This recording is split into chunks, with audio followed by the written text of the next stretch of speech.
नमस्कार दोस्तों। पौराणिक मान्यताओं के अनुसार एक बार महर्षि विश्वामित्र कठोर तप कर रहे थे। उनकी तपस्या से इंद्रदेव डर गए। उन्होंने सुंदर अप्सरा रंभा को विश्वामित्र की तपस्या भंग करने के लिए भेजा था। पौराणिक कथाओं में कई अप्सराओं का जिक्र सुना जाता है। स्वर्गलोक में कई सुंदर अप्सराएं रहती हैं।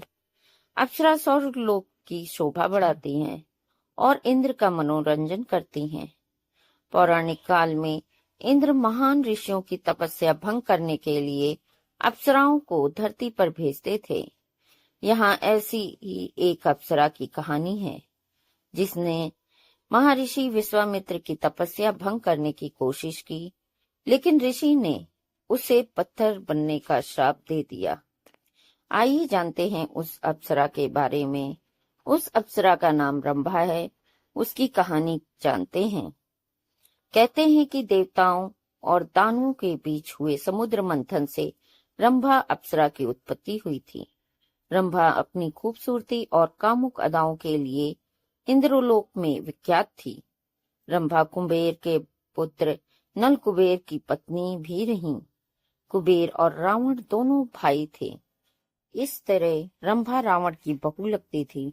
रामायण कथा के अनुसार एक बार रावण ने अपनी बहू रंभा पर गलत नजर डाली। उसने रंभा के साथ जबरदस्ती की। इससे दुखी होकर नल कुबेर ने रावण को श्राप दे दिया कि अगर उसने किसी भी स्त्री को बिना उसकी अनुमति के छुआ भी तो उसके सिर के 100 टुकड़े हो जाएंगे। इसी श्राप की वजह से रावण ने सीता का हरण तो किया, लेकिन उनकी अनुमति के बिना छू नहीं पाया। पौराणिक मान्यता के अनुसार एक बार महर्षि विश्वामित्र कठोर तप कर रहे थे।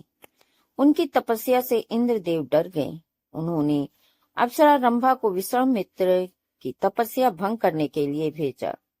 रंभा अपनी कामुक अदाओं से विश्वामित्र का तपस्या से ध्यान हटाने लगी।